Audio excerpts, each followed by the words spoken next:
everyone. Welcome to Comment Corner, where community medicine gets friendly and fun makeover. I am Dr. Jaya. Today we will travel through time and explore the fascinating phases of public health. Ancient times నుంచి modern global time దాకా ఎలా అయింది, phases ఏమేంటి అనేది ఇవాళ నేర్చుకుందాం. ఈ class అయ్యేసరికి మీకు పబ్లిక్ హెల్త్ డెఫినేషన్ తెలియాలి, పబ్లిక్ హెల్త్ ఎలా చేంజ్ అయింది అనేది తెలియాలి. విల్స్లో అనే ఆయన 1920లో ఇలా పబ్లిక్ హెల్త్ని డిఫైన్ చేశాడు. ఏంటంటే అది science and art of promoting health, prolonging life and preventing disease. ఎలా అంటే అది కూడా ఆర్గనైజ్డ్ కమ్యూనిటీ ఎఫర్ట్స్ ద్వారా. సో ఈ వర్డ్స్ అనేవి ఖచ్చితంగా మీ డెఫినేషన్లో ఉండాలి. నెక్స్ట్, ఈ మూవీ తెలుసు కదా అందరికీ. సో ఈ మూవీలో స్పెసిఫిక్గా ఈ సీన్ ఏంటి, ఎలక్ట్రీషియన్ చనిపోతాడు. దానికి విలేజర్స్ ఏమంటారు, శాపం వల్ల చనిపోయారు అంటారు. Is it the correct cause? కాదు కదా. ఈ ఈ పిక్చర్లో చేతబడి చేస్తున్నారు, ఐ మీన్ లైక్ దెయ్యం వదిలిస్తున్నారు. ఇది కరెక్ట్ అయిన పద్ధత ఒక డిసీజ్ని ట్రీట్ చేయడానికి? కాదు కదా. సో ఇలాగే జరిగేది ప్రీ హిస్టారిక్ ఫేజెస్ నుంచి 1700s AD దాకా. అఫ్ కోర్స్ ఇప్పుడు కూడా అక్కడక్కడ అవుతున్నాయి, బట్ అప్పుడు ఏ డిసీజ్కైనా వరల్డ్లో మీరు ఏ పార్ట్కి వెళ్ళినా కానీ డిసీజ్ వచ్చింది అంటే దట్ ఈస్ గాడ్స్ వల్ల పనిష్మెంట్ అనో లేదా దెయ్యం పట్టిందనో అనుకునేవాళ్ళు. దీనికి వీళ్ళు రిచువల్స్ లేదా ఎట్లా అంటే బలిలు ఇవ్వడాలు ఇలాంటివన్నీ చేసేవాళ్ళు. అప్పుడు ప్రీస్ట్నే హీలర్స్ అనుకునేవాళ్ళు. కానీ శానిటరీ అవేకనింగ్ అనేది ఒకటి మిడ్ 18th నుంచి 19th century మధ్యలో జరిగిందనమాట. అప్పుడే పబ్లిక్ హెల్త్ అనేది పుట్టింది. అది ఎలా అనేది చూద్దాం. సో ఇండస్ట్రియలైజేషన్ అనేది స్టార్ట్ అయింది 18th century నుంచి. ఇండస్ట్రియలైజేషన్ వల్ల అర్బనైజేషన్ పెరిగిపోయింది అండ్ అర్బన్ స్లమ్స్ ఫామ్ అవ్వడం స్టార్ట్ అయినాయి. ఈ అర్బన్ స్లమ్స్లో హౌసింగ్ స్టాండర్డ్స్ చాలా పూర్గా ఉండేవి అండ్ ఫిల్త్ కూడా ఎక్కడ పడితే అక్కడ ఉండేది. సో మొత్తం శానిటేషన్ అనేది పూర్గా ఉండేది అండ్ ఓవర్ క్రౌడింగ్ కూడా చాలా పెరిగిపోయింది. వీటన్నిటికీ ఎఫెక్ట్ ఏమైందంటే ఎపిడమిక్స్ రావడం స్టార్ట్ చేసినాయి. కలరా కానీ, టైఫాయిడ్ కానీ, అప్పర్ రెస్పిరేటరీ ఇన్ఫెక్షన్స్ కానీ ఇలాంటి ఎపిడమిక్స్ అనేవి రావడం స్టార్ట్ అయినాయి. అండ్ ఎపిడమిక్ అంటే ఏంటి,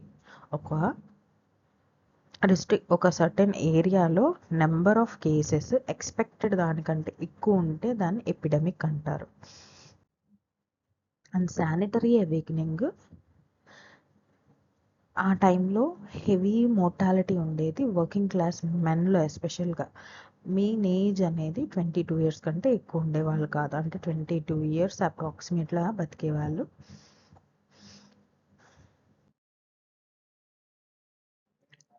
మిడ్ 19th centuryకి వచ్చేసరికి ఇంగ్లాండ్లో చాలా చేంజెస్ జరిగినాయి. దానివల్ల పబ్లిక్ హెల్త్ అనేది డెవలప్ అవడం స్టార్ట్ అయింది. సో ఆ చేంజెస్ ఏంటనేది చూద్దాం. సో ఇంగ్లాండ్లో, లండన్లో చాలా పర్టికులర్గా ఇన్సిడెంట్స్ జరిగినాయి. అవి ఏంటంటే 1842లో ఎడ్వర్డ్ చాడ్విక్ అనే ఆయన ఒక లాయర్ అనమాట. ఆయన ఒక రిపోర్ట్ రాశాడు, కండిషన్స్ ఎలా ఉన్నాయి లేబర్ పాపులేషన్స్లో గ్రేట్ బ్రిటన్లో అని. అది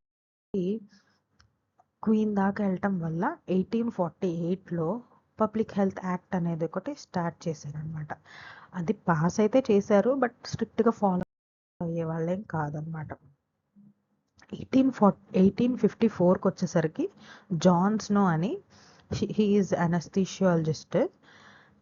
ఈయన కలరా అనేది కంటామినేటెడ్ వాటర్ వల్ల వస్తుంది, మయస్మా థియరీ వల్ల కాదు అని ప్రూవ్ చేశాడు. ఎలా అంటే బ్రాడ్ స్ట్రీట్ పంప్ ఎక్స్పెరిమెంట్ ద్వారా. అండ్ 1856కి వచ్చేసరికి విలియం బడ్ అనే ఆయన టైఫాయిడ్ అవుట్ బ్రేక్స్ అన్నిటినీ స్టడీ చేసి ఇది కూడా ఒక కంటామినేటెడ్ వాటర్ వల్ల వస్తుందని కనిపెట్టాడు. సో ఇలాంటి ఈవెంట్స్ అన్నీ జరుగుతూ ఉండటం వల్ల 1875కి వచ్చేసరికి పబ్లిక్ హెల్త్ యాక్ట్ అనేది అప్పుడు రాసిందే మళ్ళీ అమెండ్మెంట్స్ చేసి పర్ఫెక్ట్గా ఫామ్ చేసి ప్రాసెస్లోకి తీసుకొచ్చారనమాట. సో 1880 నుంచి క్లియర్గా ఫేజెస్ అనేవి ఒక 4 ఫేజెస్ కింద మనం డివైడ్ చేసుకున్నాం. అవే disease control phase, disease social engineering phase and health for all, అట్లా హెల్త్ ప్రమోషన్ ఫేజ్, ఇలా 4 ఫేజెస్ కింద డివైడ్ చేసాం. ఫస్ట్ డిసీజ్ కంట్రోల్ ఫేజ్ వచ్చేసరికి 1880 నుంచి 1920 దాకా అనమాట.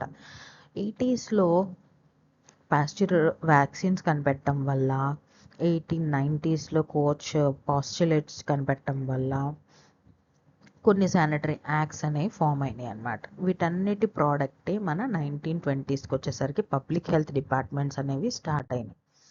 సో 1880స్లో ఇలా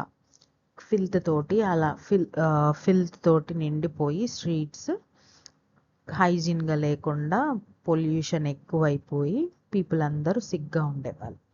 అదే ending of this disease control ఫేజ్కి వచ్చేసరికి పైప్ లైన్స్ వేయటము, సివేజ్కి రోడ్స్ క్లీన్ చేయటము అండ్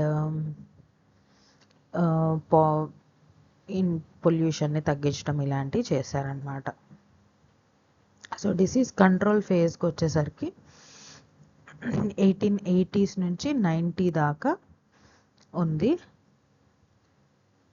సో దీంట్లో మెయిన్ ఫోకస్ వచ్చేసరికి ఎన్విరాన్మెంటల్ ఫ్యాక్టర్స్ మీద, cleanliness, safe water, refugee disposal కరెక్ట్గా అవుతుందా లేదా, వెక్టర్ కంట్రోల్ మీద.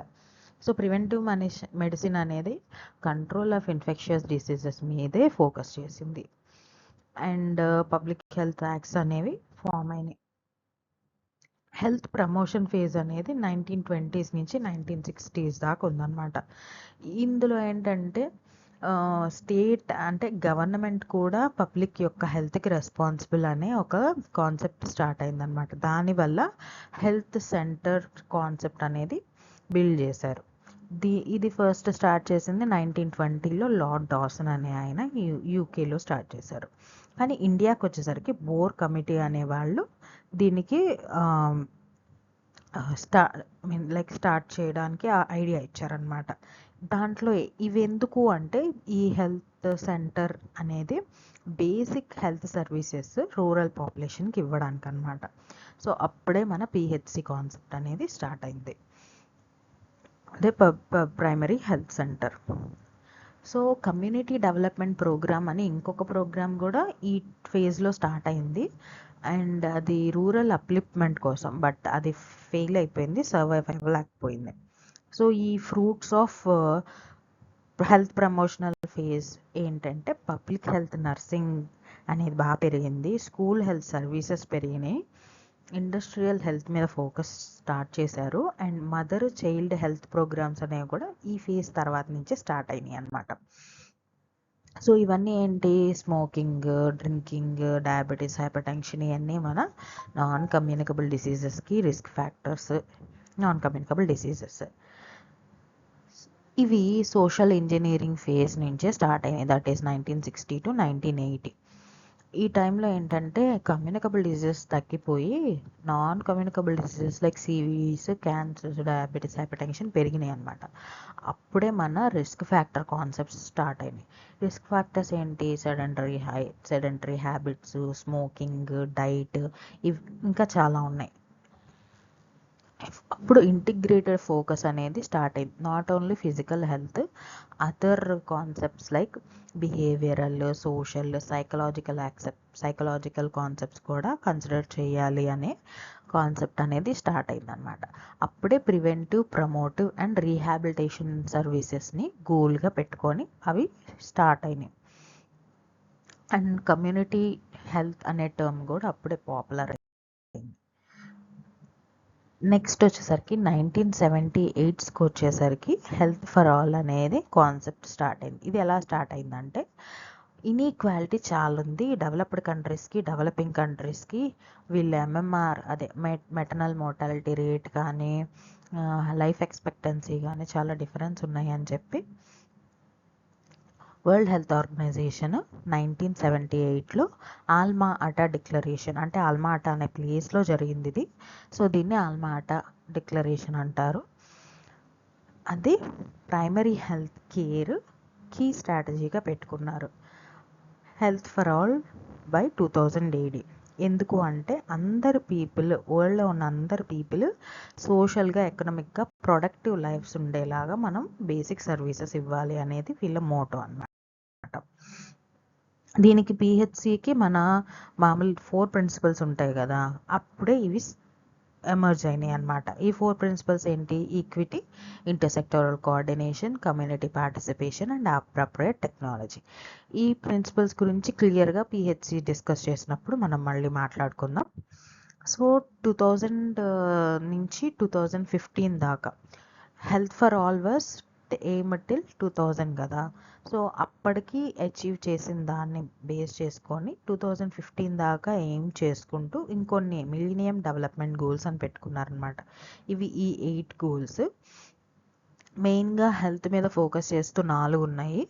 అండ్ మెయిన్గా ఫస్ట్ వచ్చేది వాళ్ళకి poverty exclusion and poverty reducing and social exclusion. Health system strengthening అనేది మెయిన్ కాంపోనెంట్ దీంట్లో.